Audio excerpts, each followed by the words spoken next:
Welcome to the Production Podcast, where we talk about all things production, films, commercials, and more. I'm Joshua Dixon. I'm a director and producer and one of the founders of Umbrella Films.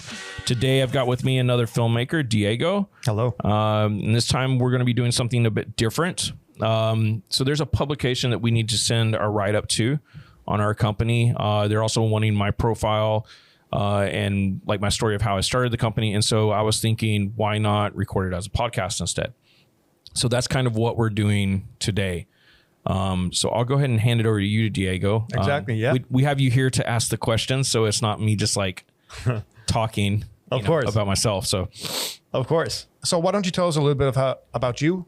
How did your business start? I moved to Thailand about 10 years ago. Mm-hmm. The business that I was setting up is not what it is today, right? I didn't know really what I was after at the time. I knew I wanted to have a production company.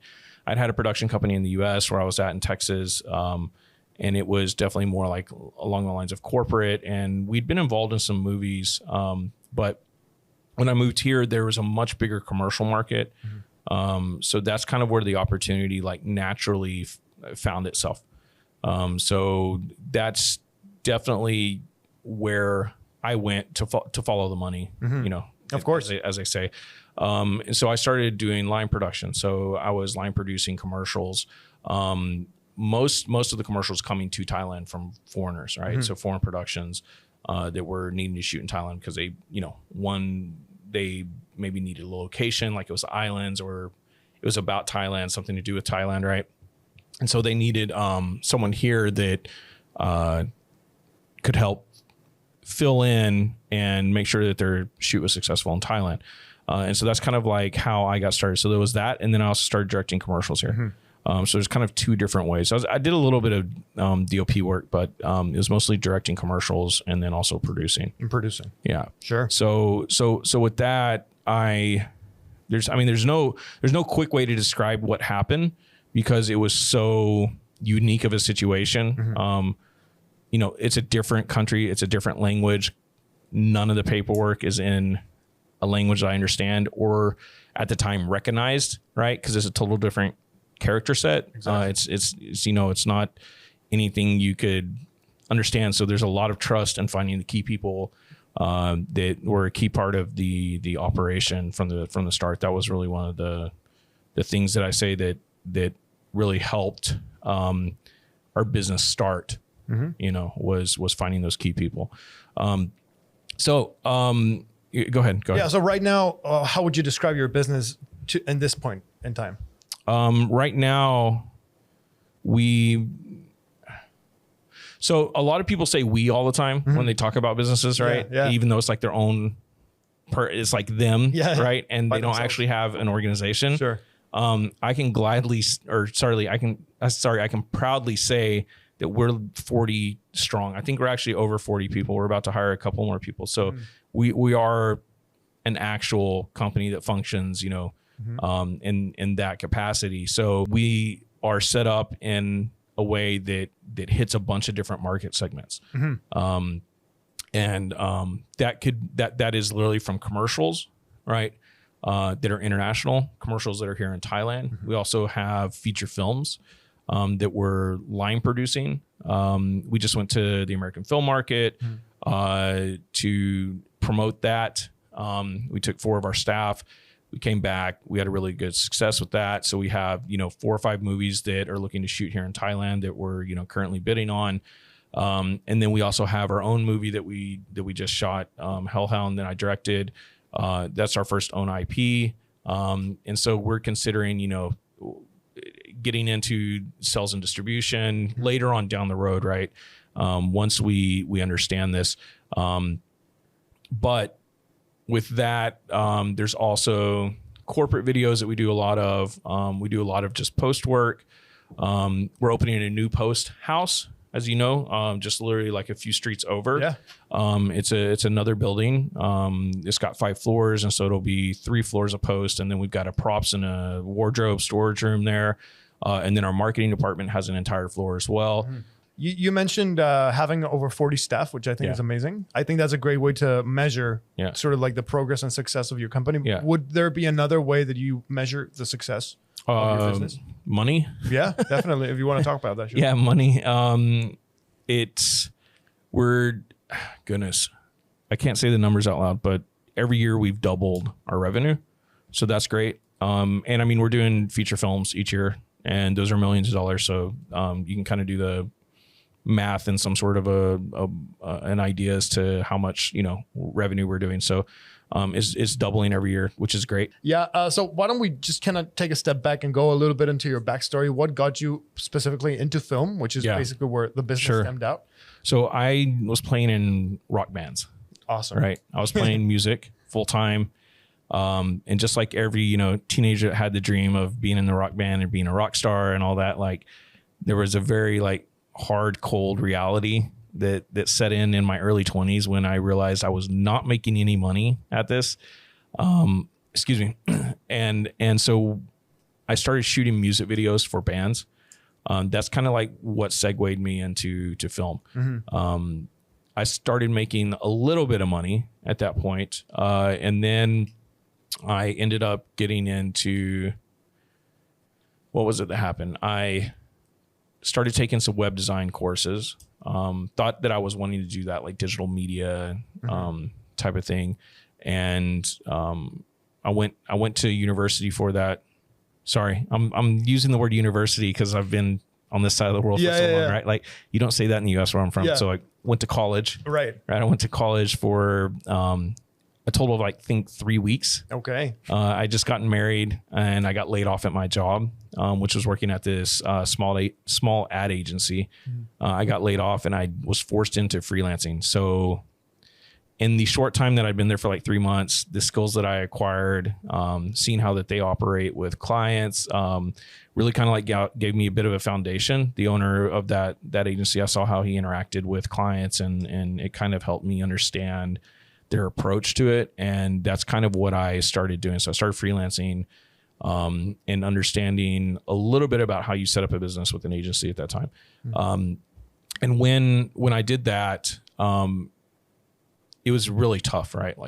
I was making hardly any money at all, working countless hours, and could not, hardly pay any of my bills. I had to drop out of university because I didn't have time for it because I needed to work in order to pay rent, basically. Of course. And I was newly married at the time, so that was a stressful situation. And so it just kind of had it was kind of like the perfect storm for me that really forced me into, you've got to survive, right? And so that's kind of was the foundation of it, right? So I learned to work hard in that situation. This is back in the US, right? Yeah, this is back in the US. Goodness, it's probably 16, 17 years ago. Yeah. So this is really early, for me. Yeah. And so I think it's very interesting because there's a lot of paths that usually people in the creative fields take. As you just mentioned, there's people who take the freelance work and just double down on that. But you chose to develop a business. What exactly was the inspiration to do that? What took you onto that path of business development? Yeah. There's not a particular reason. For example, whenever I was playing in bands, whenever I would be with a group of people, at my current job, and there was an opportunity to be like a team lead or something, it was just something naturally I did. I always wanted to put together and organize for some reason. It's just kind of something that was instilled in me. I was very, very fortunate with the parents I had. They, taught me to believe in myself, and it was a very, very good situation I came from, right? Definitely. My parents are still together. It was a great upbringing in terms of I was never told I couldn't do something or I didn't have the ability or capability. I was taught to believe that I could, right? And so I've never taken no as an answer. If someone told me no, it just kind of fueled the fire. And so with that, and then when I was let go at that agency and I went to freelance full time, I also knew in order to make more money that a company makes more money. Sure. Right. So customers trust an organization more than they do a single person, right? An organization has more stability. It has more resources, that sort of thing. So that's kind of part of the reason why. I think that, and just the natural direction of like my personality was to organize. Yeah. And I think it had a lot of good consequences choosing that path in terms of now your personal projects, which we can talk about them in a little bit, about your first film and everything. So I think that we have like the base covered up. How did you then move? What brought you to Asia? What brought me to Asia? So let me just bridge it real quick. So whenever I started freelancing in the US, I found a business partner there, and we purchased, we convinced an investor to help us purchase a camera. It's a Red camera. It's like the first one. I don't know if you follow cinema, you'll know what they are. The brand's Red. It was one of the first ones that came out. And, so we use that as a marketing tool. Of course. Right. We were the first or second person to purchase it in Texas. Like we bought it the day that it came out. Right. Exactly. Like at the website waiting for it to go live. Okay. Right? Okay. It was kind of like buying concert tickets, you know? Sure. So, we purchased that, got it. And then that was a marketing tool for me, essentially, to be able to get my foot in the door. Of course. Right. Because people wanted to use this camera. The technology has not been readily available before. Now I'm there. And so I'm automatically getting on those sets or with those people, making the contacts I need. Right. And that's kind of what got my foot in the door on a lot of stuff. I did that for about 2 or 3 years, got divorced. And then after the divorce, I got hired. The reason I say the divorce is just so you understand why I'm in Asia now, right? With and I'm not married now. I'm sure that'll come up later. But what I'm saying is so that happened, and then I got a job in Asia, in Cambodia, as a camera assistant, with my camera. Right, they needed this camera, and I came along just for the ride. Right, like I barely made enough money on the job, but just to pay my rent back in the U.S. Right. Yeah. And it was a really fun time, right? I really had a lot of fun time. I really had a great time in Cambodia, traveling all over the country. We shot a movie there. It was a very non-traditional way. They had the script and the actors and a very minimal crew. We all fit into a van, and we just drove the countryside until the director saw a location he liked, and then we shot it. Wow. Right? Stopped, gave the owners some cash, shot the movie, shot the scene. And it was, it's obviously the only way. That kind of movie has to be like art house, like very coming of age, that sort of thing. So, and it was cool, man. It was a very cool experience, and I fell in love with it.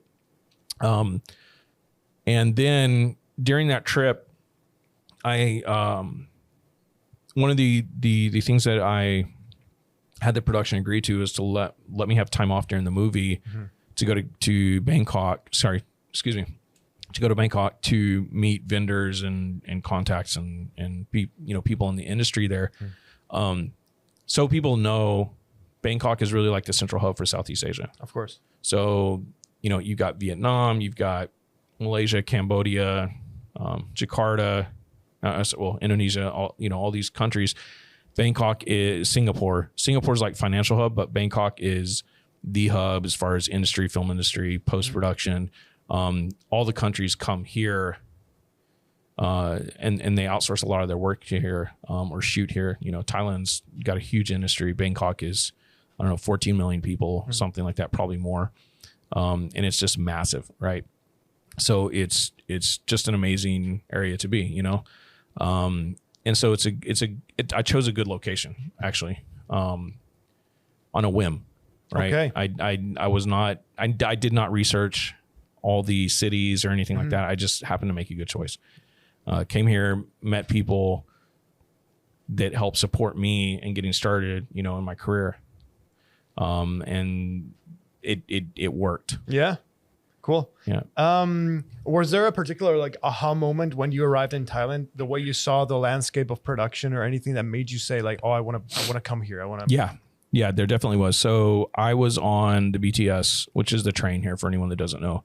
and I was at CM Paragon, and I was standing on the train platform, and I was looking out over the area that has Paragon, and there's a bunch of these digital billboards, and it was just kind of like at that moment I realized, I was like, there's so much ad work here, there's so many commercials, like it's just in your face all the time, everywhere.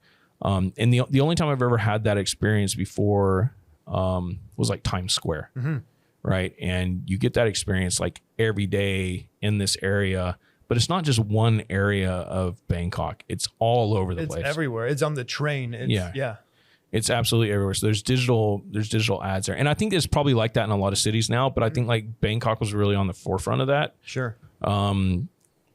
You know what? So whenever I go back to the States and I go home, I don't have this experience. In LA, it wasn't like this, right, Eric? No. It was definitely, I mean, it's definitely something unique here. Of course. And so, that was kind of my moment whenever I was on the train platform. And if I remember correctly, they had an ad. So it was really, really unique. So that it was a cube, right? That had like, 3 faces of it that were facing the platform. Okay. And they had done the ad in a perspective so that it felt flat to the viewer on a cube that was turned or something like that, right? Like, okay, it was something weird like that, kind of like, you know, like all those viral videos we see of like the fake 3D on the cube now, right? Exactly. Like you have like water that looks like it's going to splash out, or like a dinosaur or a shark bites out of it, right? And it feels like it's actually out into the playing with perspective. Yeah, it's a perspective thing, right? So I mean, you have to stand in the right position, but like it was something to that effect where I was just like, wow, this is you know, people call this a third world country, and they're way, way, way ahead and advanced in their advertising output, right? Like their media buying and all that. There's so much more of it here than what I see in the US. Of course. And that was definitely, that's the long answer on how, I really kind of had like this aha moment. Okay. It was literally a moment. Yeah, that's awesome. And then just give us a little bit of an insight of what was your situation at the time financially when you decided to make that change. Was it a big risk for you? So this is where, so I was divorced. So it was just me.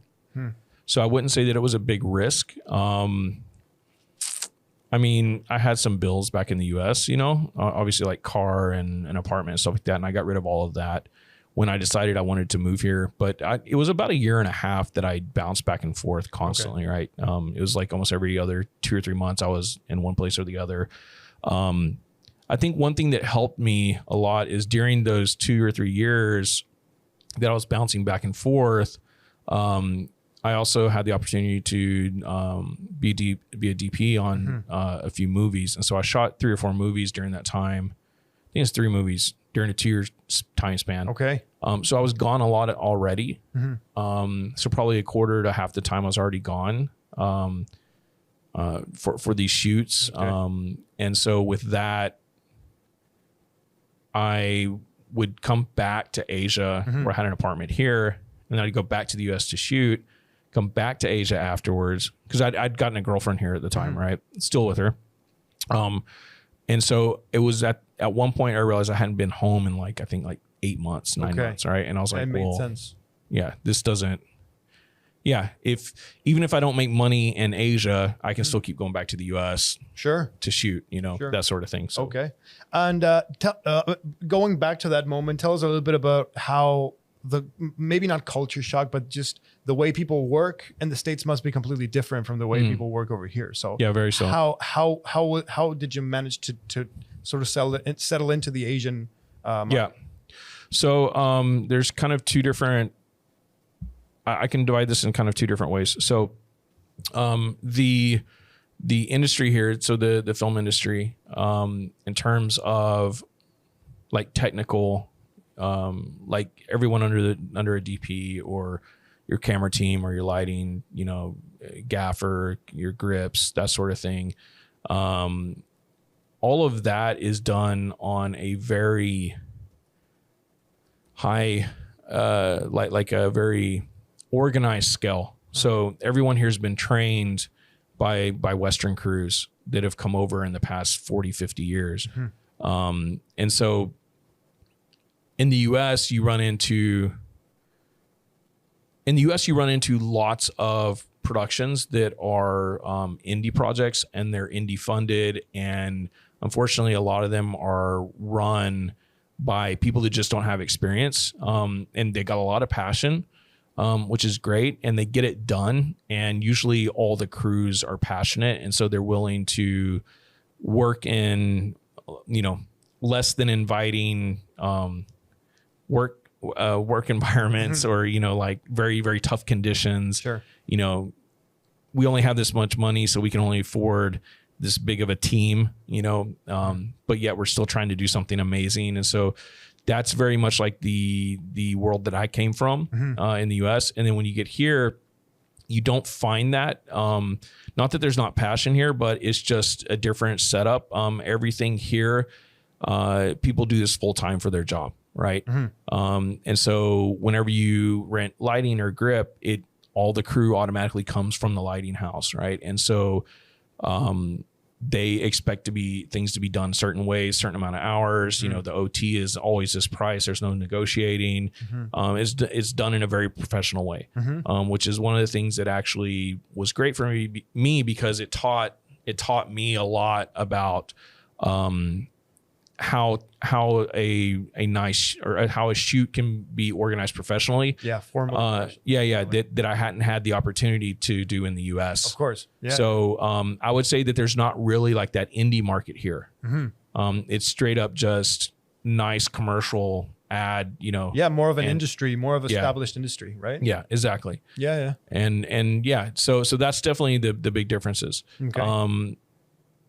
So that's one of them. Then the other would be if you're going to be if you're going to be directing or producing commercials, it's totally different as well, right? Like everything is done in a proper way with an agency here. And if there's no agency and the client's still coming to you directly, they still expect it to be run like there's an agency, right? Okay. They still expect to be serviced in a edit suite for a presentation, coming to a color grade, and have a certain amount of revisions that are done on specific days, right? All done on a schedule that's very, very rigorous, and there's deadlines to meet because they usually have broadcast dates already for it, okay, or dates that it's being launched, and they're having to report to their CEO or their marketing director or something like that, right? And everything's very, very organized. So this is the difference, right? Is all the middle class owned businesses that were in the US, they would hire. My last production company that I had in the US, there's not many of that here. Of course. Right. It's more corporations that you're doing work for, and people that are seasoned and more professionals in advertising and marketing. Yeah. And I bet that maybe dealing with those sort of clients in the US was much of a steeper climb, maybe. It was more choppy water for sure, man. Okay. It was turbulent all the time. Not to say that there's not pressure. Okay. But there's a difference between pressure and an organization. Sure. Yeah. So I think in the US, like there is this type of work in the US, but like the top 5% get to work in it. It's usually a union job. It's usually a very experienced director that fought for that position, right? And has been in the industry for a long time. Here it was there's that the industry under that doesn't exist.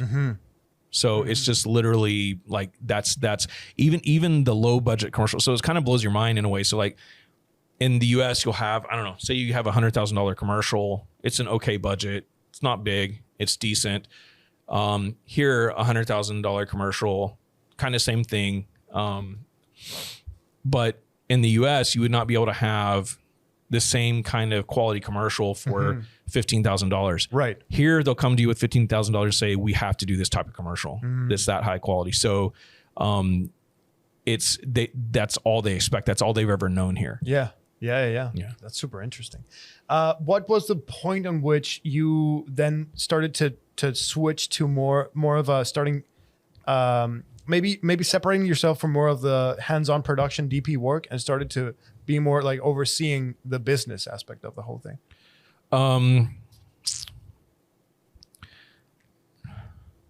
When I still daily I still have trouble with this, you know. It's just like I'm trying to so for about 8 months now I've tried to step out of that role as much as I can, and that's when I put one of my staff in charge of production, and that's Andrew, and he was here, you know, the last, I think he's been working for me for 5 years now, and he really, so I had like the first, I don't know, 4 or 5 years with the company where I was figuring out what to do, how to do it, how it works in Asia, who our clients were, you know, how this is going to, you know, is it going to work for me in Asia? Sure. Right. Yeah. And then,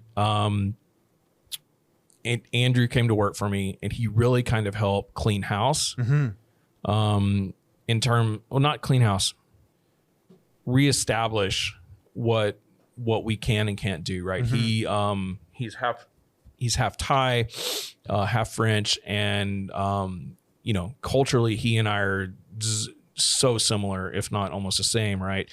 And so he was really the bridge, you know, one of the main bridges in the beginning that helped with the company being able to function properly. Yeah. Right? So it's very clear that you were sort of like trying to build as you went, right, through the process, and then joining forces with Andrew sort of like allowed you to see like, oh, maybe we can build something more formal, more established here in Thailand, you know? Yeah. And this is the time where we met. Okay. Around that time. Yeah, exactly. So I mean, I'd done, and that doesn't, I mean, I'd done a lot of big jobs before then, but everything was always kind of, you know how it's so freelancers, or anyone that has a company, right? You always run into this issue when you don't have a larger team, and it's, you know, market and go out and find work, and then you do the work, and then you come back, and now you got to market again and find the next job, right? And it's just like this up and down roller coaster, right? And that's kind of like what I was experiencing at that time. With Andrew, it helped level out a lot of stuff because I was able to give him responsibility, right? So he was able to continue doing things while I was able to continue doing things. So we're able to have two people essentially, you know, running parallel, right? So it was the responsibility. Yeah, exactly. So it wasn't just a matter of like, there's one job, everyone's on it. Now we're trying to run two jobs at the same time. Cool. Yeah. Right. Yeah. I would love to start describing like the initial launch of your company. But before that, what would you, because you just mentioned that there's like an established way that clients and people expect the work to be done here. So what would you say makes your type of product, your work unique in this Asian film production ecosystem? So we do a very good job of, and this is something I can say with confidence, we do a really good job of making sure that the customer knows every single thing from the beginning. You know, there's no surprises for the client. We give them costs upfront fast, and we respond fast. That's one of the challenges here is the communication and the response time. And so with that, we kind of eliminate that, right? And so that's one of the reasons why clients really love us is because the communication is very clear, fluent English, which is basically a universal language, right? Yeah. And so there's that. And then it's very concise, very, very concise. And then the response time. Of course. Right. There's no like disappearing, waiting to get an answer for a day and a half, coming back and then saying like, well, I really don't know. Right. Sure. It's keeping the client in the loop, making them feel like we're holding their hands. Of course. Yeah. So why don't we talk a little bit about how you launched specifically Umbrella Films? In terms of what? In terms of when did you decide to partner with your partners, or even like come up with a name, opening the office, everything? So before this, I had another company called Wind Up Films. And I partnered with another couple guys.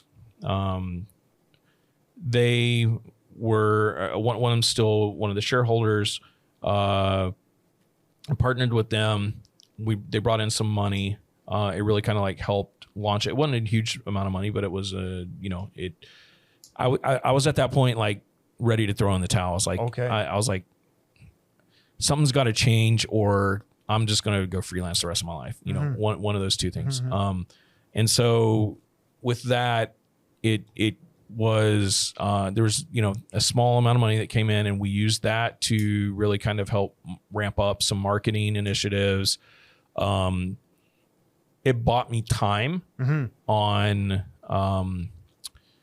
it bought me time to figure out direction and strategy. Okay. That's probably the biggest thing. Before that, it was, you know, you're always just running to the next job. Of course. You don't have time. A lot of uncertainty. Yeah. Right.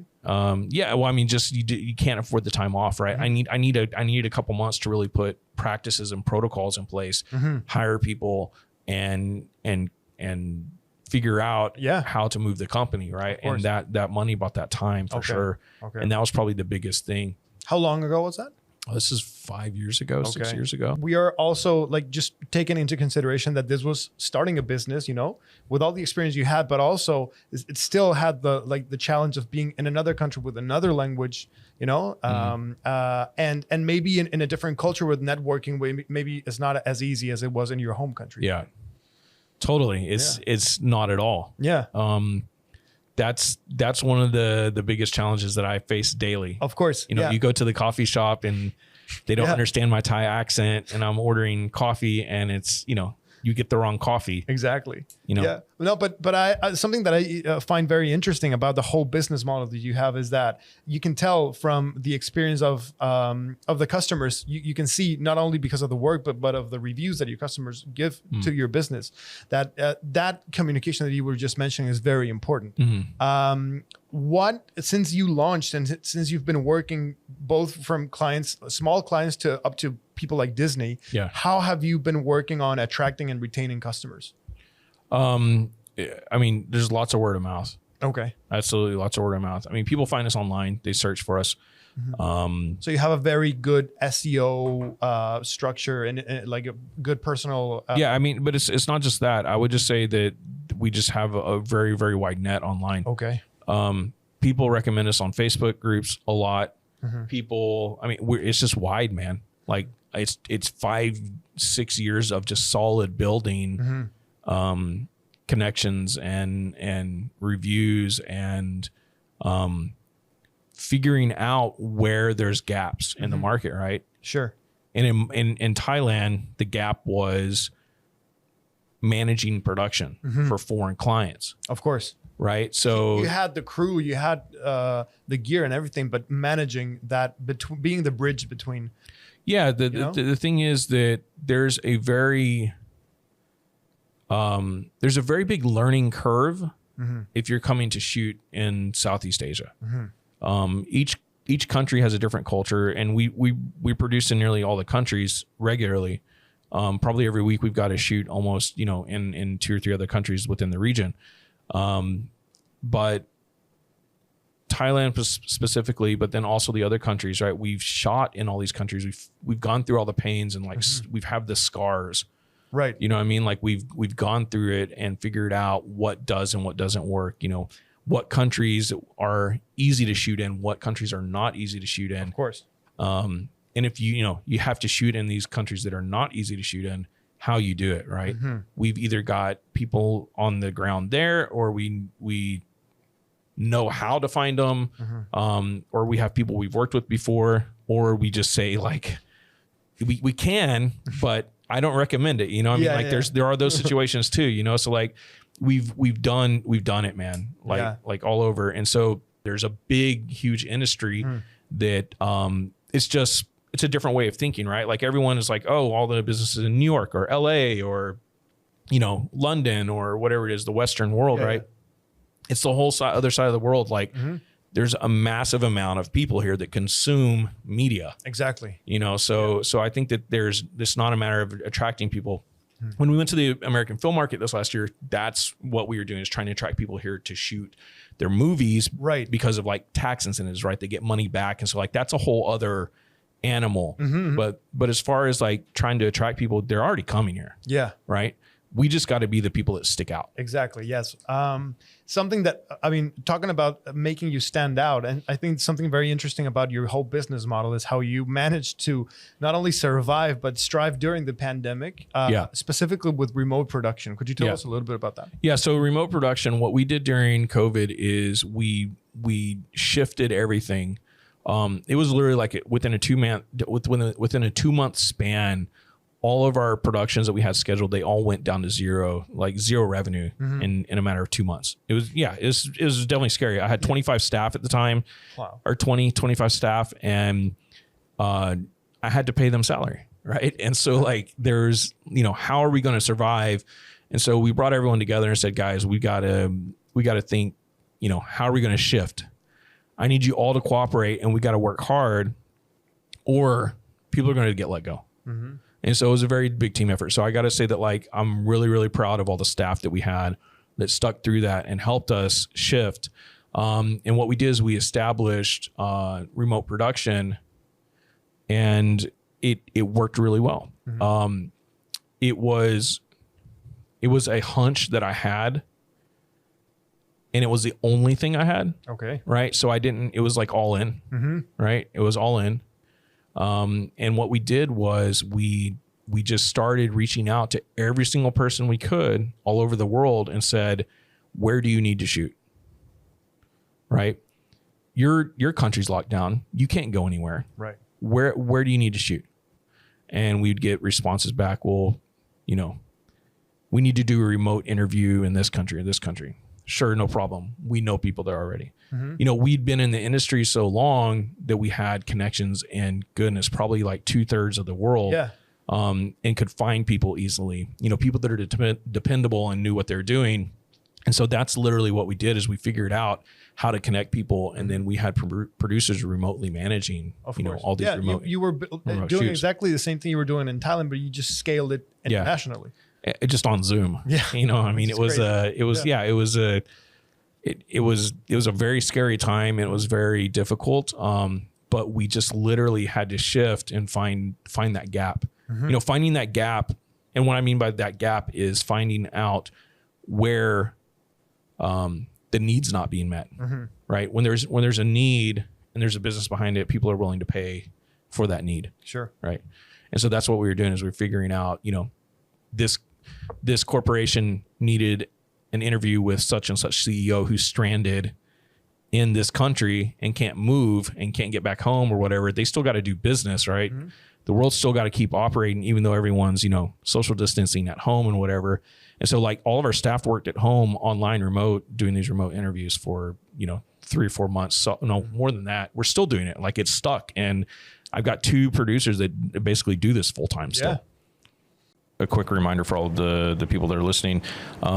It's greatly appreciated if you could leave us a review about the podcast and let us know your thoughts.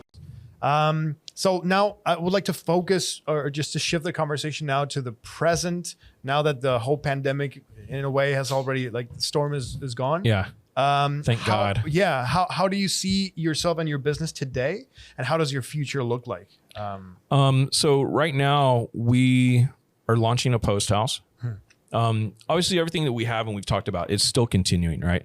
I'm not turning it off because COVID ended or whatever. Like, I think that a lot of businesses shifted, and there's a lot more people working from home now. There's a lot of businesses that understand that they can save money by doing remote production because they've done it so much now that they're not scared of it. Before the pandemic, it would be like, well, just do it over Zoom. And they'd be like, what are you talking about? Right now it's really, do we really need to pay for someone to fly there in business class and you know what I'm saying? So like, they're saving probably 1/3 or half of their budget on these corporate shoots by eliminating that, right? So they're getting more bang for their buck, essentially.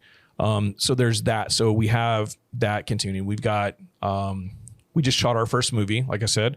And we are now, that's really where we want to go. I want to have another division that does just films, our own IP, right? Our own movies.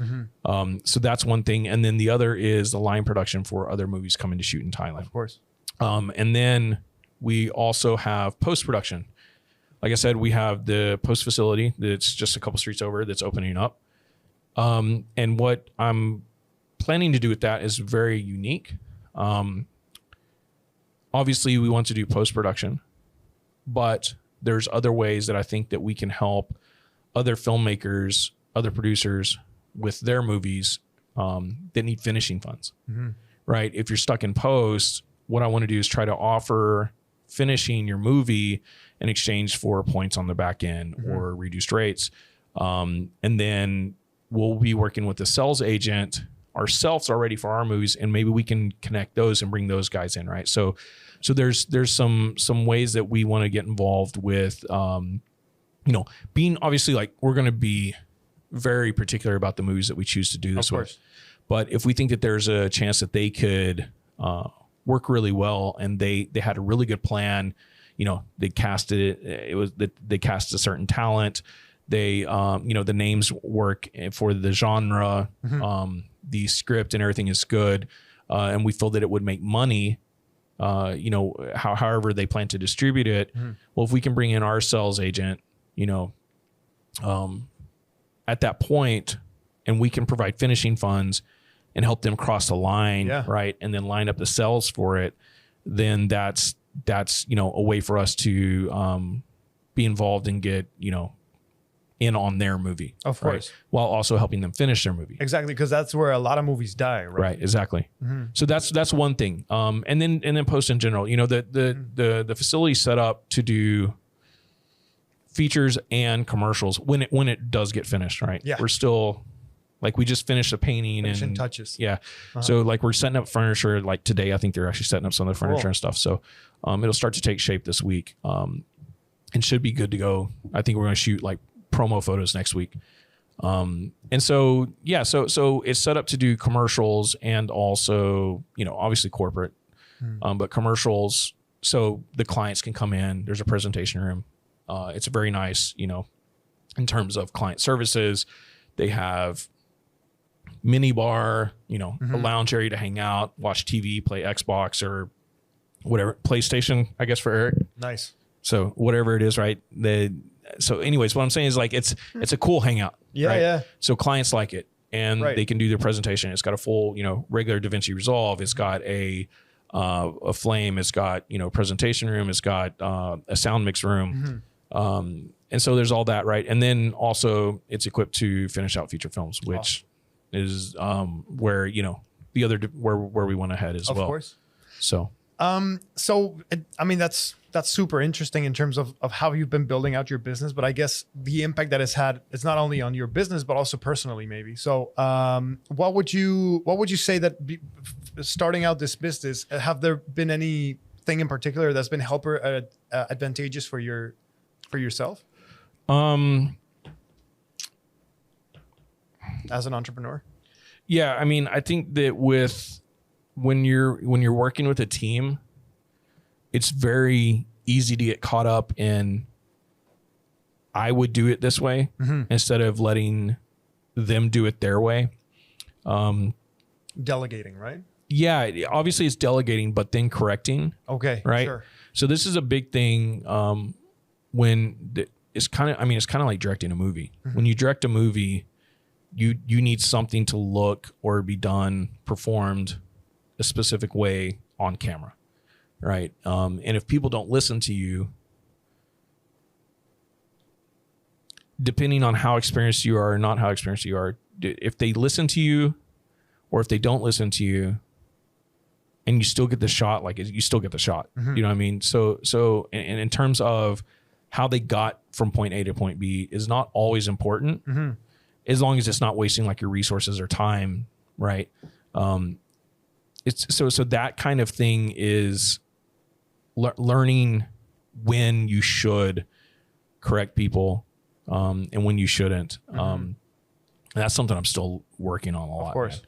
It's very difficult for me because I'm very OCD and I'm very much a control freak. And like when I walk into the office every morning, I'm like, why is that there? Why has a cleaning lady not, why hasn't the maid, emptied the trash cans from last night already? Why hasn't she, this looks horrible if we had a client come in? Like, my mind just goes 90 to nothing all the time about that stuff. Right. And so I'm having to learn personally to step back, reassess, calm down for a second, and be slow to anger, and walk away, right? And then come back another time. Like, is it really going to make a difference, or is it going to make a difference to me?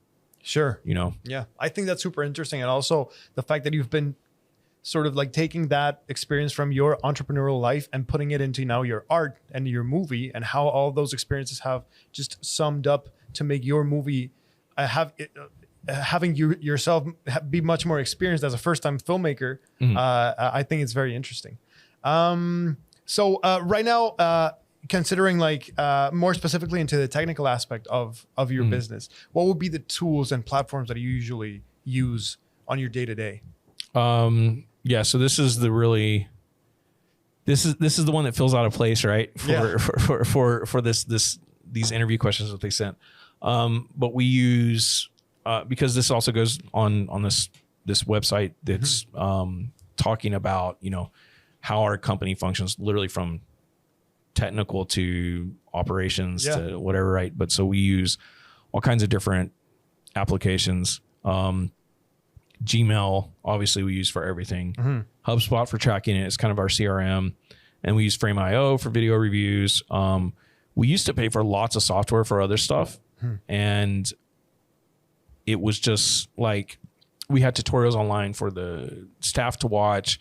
And it was just kind of like, we wasted a lot of money on a lot of things like that. And so now actually we're kind of paring back on a lot of that. But yeah, I mean, I think the typical thing everyone uses, like Google Drive, is, everywhere except for China. So a great ecosystem. That's how we transfer footage back and forth. We got in with Google Drive whenever it was an unlimited plan, and we've stuck in there, and they've tried to get us to change our plan like, a bunch of times. But we're grandfathered into it, and so we're not going to. So we're not like on the latest. I think we're missing some tools, but like, it's just, like, I mean, dude, we've got, I don't know, it's like 900 terabytes of, stuff online. So yeah, that's crazy. And it makes sense. It's a great sort of environment for you to develop a business like this, especially remotely as well. Yeah, exactly. Right? Yeah, I mean, this is probably more for the remote team than any. I mean, everyone else, I mean, obviously, like, we have like our internal communications. So how do I keep it like with the staff, and our HR, lady, she keeps up with all the staff as well, right? And they have to fill out, if they're sick, they have a sick form that they fill out and they submit online to notify her and that sort of stuff. So like, there's some tools that we use. One is Lark. It's a communications platform, but it does a lot of this stuff already, but it's all managed usually by our HR. So, but it's kind of like WhatsApp combined with, I don't know, how do you explain it? It's just like a communications software, very similar to Slack. It's like Slack and WhatsApp exactly rolled into one. Yeah. Awesome. Now, in terms of you personally, as your growth, being an entrepreneur, being a creative professional as well, what would you say have been very influential books, resources you could point out? So I probably do not concentrate enough on my creative side as I should. Okay. I mean, there is definitely that. There's always been my creative side, but then there's always been my entrepreneurial side too. Like I said, it was like very natural for me to always organize, versus like go freelance, right? I watch a lot of stuff from Gary Vee, Grant Cardone, Alex Hormozi. Every single morning on the way to work, I usually play through their playlists on YouTube. I'm not watching YouTube. I'm just playing the sound. Because I listen to it, because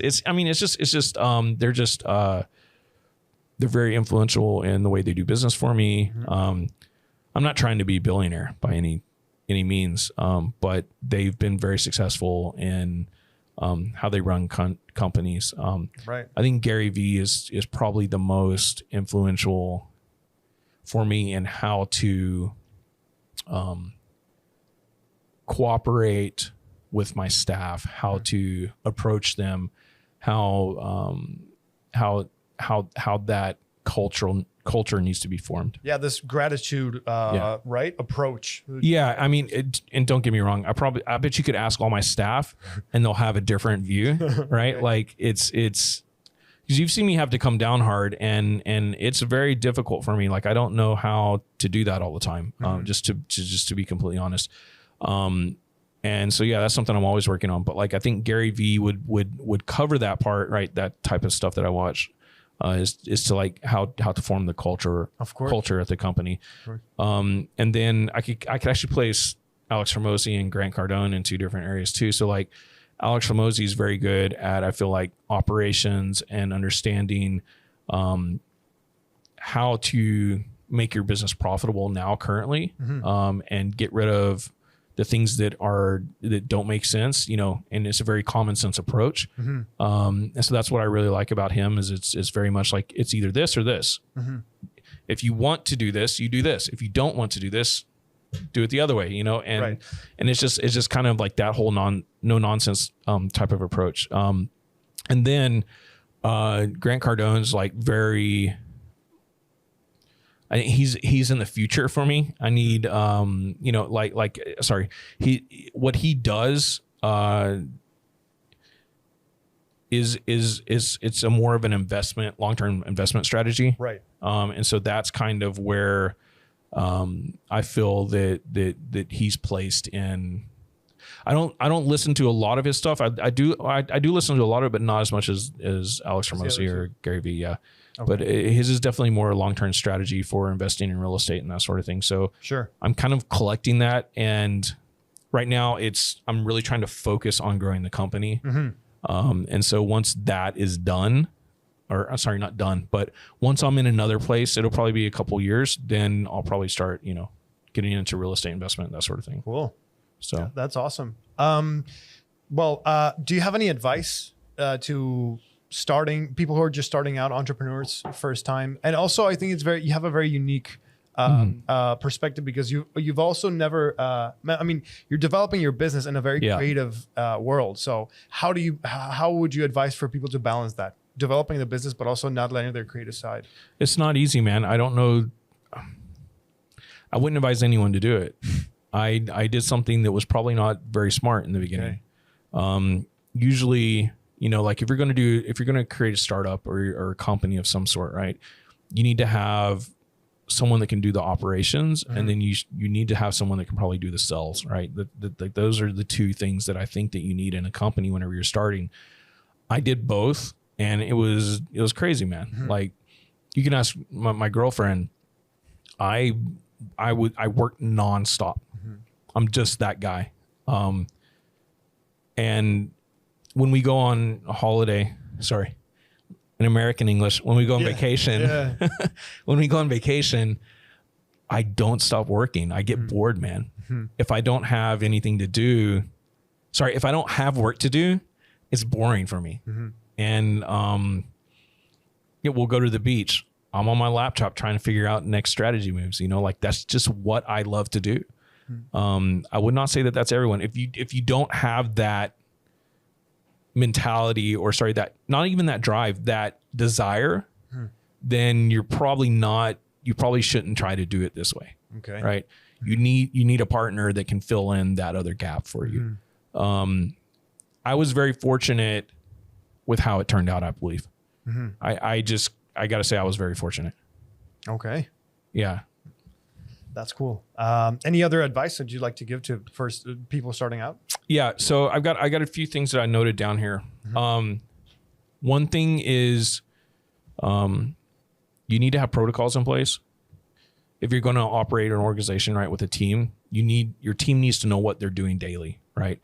Daily, weekly, monthly, and it needs to be able to function without you. If you don't, if that's not able to happen, your business is going to stop whenever you get sick, whenever you have to go to a business trip, right? Like, it's kind of like the whole, you know, cats away, mice play type thing. You want to make sure that it's still operating, right? So set protocols in place, and give responsibility to people in your organization so that they make sure that your business continues, right? That's the first thing. Getting advice from those people that are more successful is key. And everyone always says that, right? They always talk about a mentor. I probably never did that enough. There's a few people that I did, but I still to this day probably need to go get a mentor that's like long-term, right? But what I was going to say is there's another side to this coin is listen to your team. Your team, even though they are working for you or they have less experience, a lot of them have great ideas. If you can't listen to them and get their ideas, you're not going to be able to collaborate with them. And you shouldn't call them a team member, right? You need to call them straight an employee. They're a 9 to 5, punch the clock, get in, get out. Right. And they're just a gopher, right? They just do busy work for you at that point. If you're going to let them collaborate and do stuff that's dynamic, you need to listen to your team. They're going to have a lot of good ideas. I mean, just think about it. You have one perspective, you could have 20 more perspectives. Yeah. Right. Instead of going and finding another person that's more experienced, what if there's like 10 people there that have good ideas already? Right. It's just, there's there, you know, they're ready for harvest. So there's that thing. Your gut feeling, I think your intuition is extremely important. If you know what's right for your company and you know which way you're headed, go with your intuition, you know, go with your gut feeling. One thing I stopped doing a long time ago that was really, really great is I do not make decisions when I'm tired. If I've been working all day and someone comes up to me and asks me a question and it's a very, I wouldn't say if it's critical, I say I got to check in with you tomorrow morning when I have a fresh head. You know, I've got to rest and reset. So don't make decisions when you're tired. Make quick decisions. I see so many people waste time not making a decision and talking about it, you know, trying to save money on this one little thing for several days, trying to find the best deal, or it's just quick decisions. You know what I mean? Like if you make quick decisions, you're going to get closer to where you're going, of course, sooner. Yeah. Right. Don't take time. And this plays into your intuition, right? If your intuition tells you this decision over another, go with it. Right. Yeah. If you're wrong, you'll find out. If you're right, you got to head faster. Right. Exactly. What was this next one? Let your team perform without watching over them. I think we just talked about that. Yeah. Yeah, I think those are the things that I can just list off immediately. Of course. And then what about your company? Are you looking to hire for any positions right now? Yeah. So we are. I'm actually now at the point where I need to get a full-time executive assistant. So I'm looking for that right now in Thailand. They can't, this is not a remote thing. I need a full-time assistant. And then I think that we are actually looking for accounting stuff. So I don't know that any of this actually is going to go out to anyone anywhere in the world where they would hear about this. Sure. I mean, maybe the assistant. Yeah, those are the two positions that I know of right now that we're always looking for producers actually. So, let me just talk about that. So the producers that we have here, they go through training with us, right? We prefer to get people that have little experience to no experience and that understand how to hustle, understand how to communicate well. They're switched on, they're smart, they've got great intuition. And those are the type of people that we rather have and put into our production department and then train them up as a coordinator and then bring them into as a producer, right? Sure. So the reason why we keep all these coordinators, right, is because the hope is for them to eventually become a producer. So whenever the opportunity, either someone moves on and there's a position open or the company scales, we can add them to our producer production team. Exactly. Okay. So, and the reason for that is they know how the company operates. They know how to do business for our model, our business model. Yeah. So we try to not hire people that already have producing experience. I know that sounds crazy.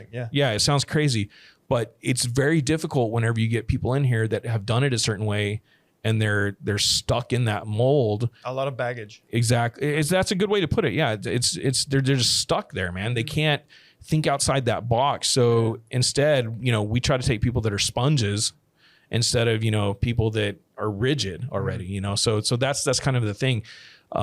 So anyone that could fit that, and that doesn't mean you have to have production experience. You don't even have to know how to turn on a camera. Of course. You could be a web designer, or you could be someone's personal assistant. Actually, Andrew, who is our head of production now, overseeing the entire production team, started out as my personal assistant. Yeah. Right. He was hired for that. I met him at this coffee shop before we actually even had an office, like 6-7 years ago, over in Prompong at True Sphere, if you know it, in what's the shopping mall called? M Quartier. M Quartier, yeah, in M Quartier. And he showed up in a dress shirt, right? I think slacks. That's awesome. Sat down, started talking to me. And I was like, started chatting. I was like, okay, this is great. I said, don't wear this to work, dude. We don't wear dress slacks and a shirt, right? We're not that type of company. Like, think of us kind of as a startup. We're more fun and forthright and more trendy, I guess, right? So like, we want to make our customers feel comfortable, not like they're in the bank.